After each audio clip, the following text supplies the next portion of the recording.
In a remote village, nestled between lush forests and winding rivers, lived a woman named Ada. Ada was kind-hearted and well-loved by her community, but beneath her smile lay a world of sadness. For 15 years, she had been married to Obi. Obi, her husband, was indeed a good man who supported her through their shared sorrow of not having a child. Despite their love and all their efforts, they remained childless, which has become a source of deep headache and pain for Ada. And this has also been compounded by the harsh judgments of their small village. The villagers, often steeped in deep tradition and superstition, believed that there was a reason Ada has not been able to have a child all these years. They often whispered cruel words behind her back, and some even had enough courage to come to her face to mock her. They even excluded her from women's gatherings and community celebrations, isolating her for her inability to bear children.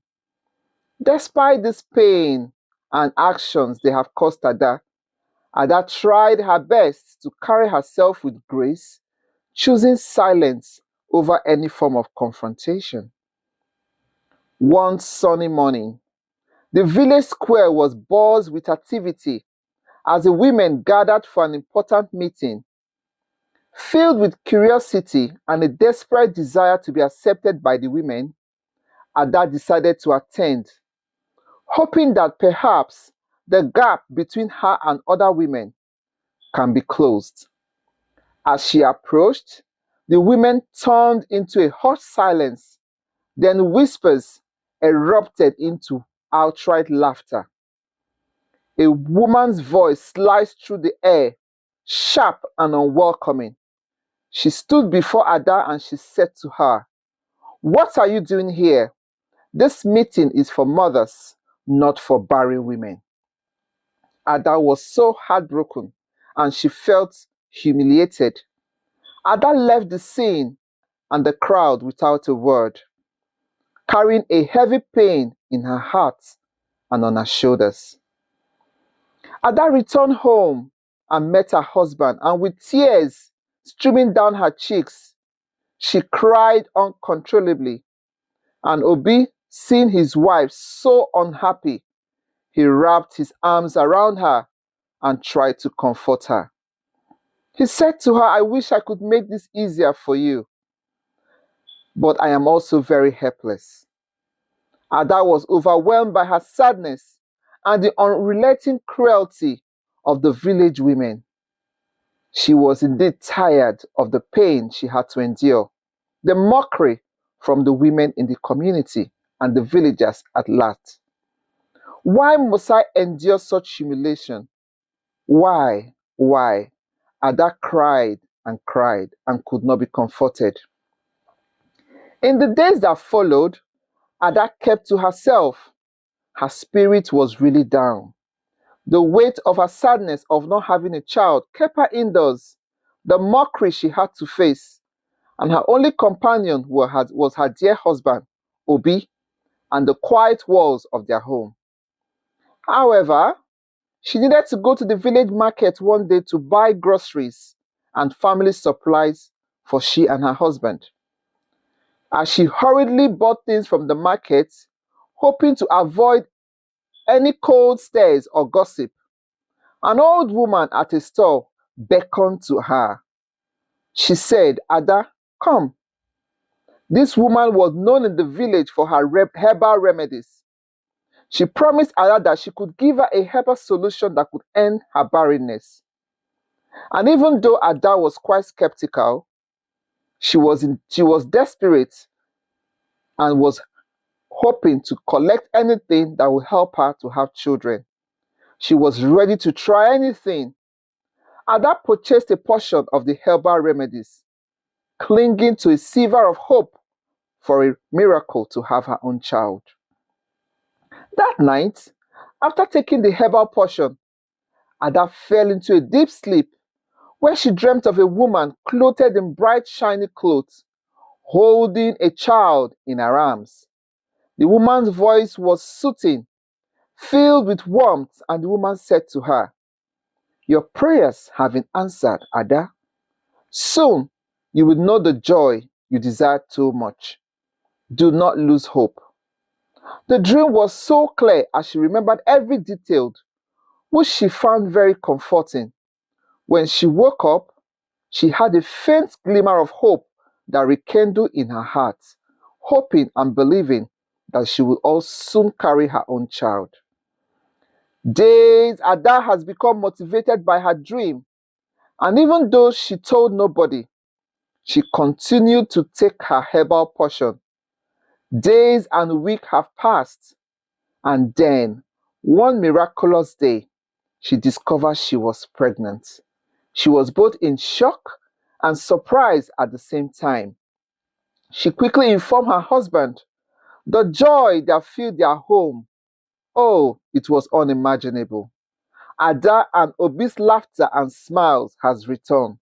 They were filled with absolute joy. As time went on, Ada's pregnancy became visible, and she could walk around the village proudly, filled with pride, with her bulging stomach.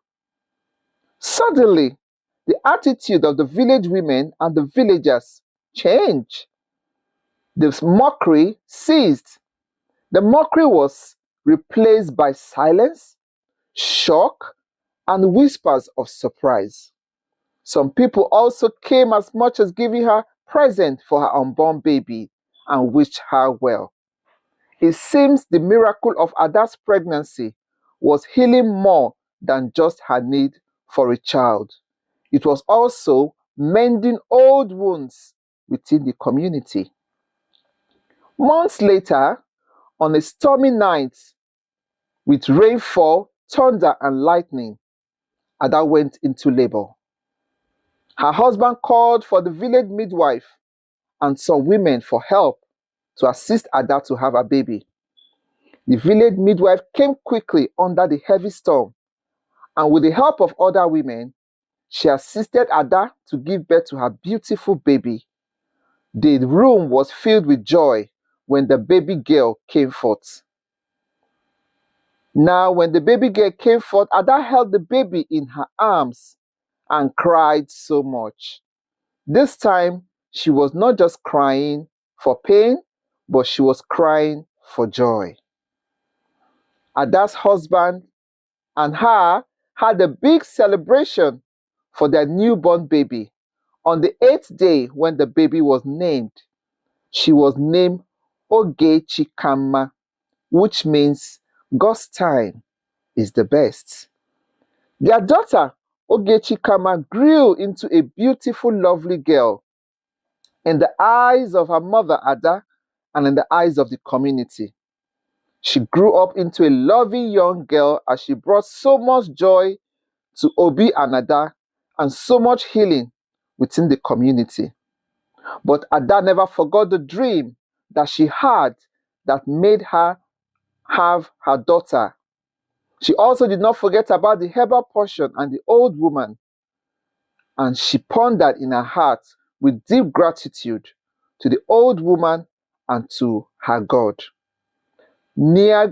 Ogechikama grew up into a lovely young girl. She became a huge surprise and a blessing to the community. And oftentimes she would talk about guardian angels watching over her, which also made her mother Ada very surprised. Years has passed by, and Ogechikama's presence seems to bring a protective and a prosperous glow over her family. The villagers who were so cruel to Ada and her husband, they have now grown to have a warm relationship towards Ada, that they even came to Ada to seek advice, to seek friendship. They have come to understand that Ada carries a form of grace that made her to birth such a beautiful young girl that was filled with so much wisdom. Ada in turn forgave all of them for mocking her and for causing her pain. As their daughter Ogechi grew, so did her wisdom, and it became so clear that indeed she was a special child. She was kind, and she had a way of healing old wounds among people in the village. Ada often often thought about the woman in her dream, and she was filled with gratitude. She was grateful for her daughter. She was grateful for her dear husband who stood by her all these years. She was most grateful that within this short period, her mockery was turned into joy. In her joy, she found strength, she found forgiveness, and she had an amazing daughter who she named Ogechi Kama. I hope we all learned something from this story, that indeed God's time is the best. Go ahead and subscribe to this channel for more beautiful African stories. Bye.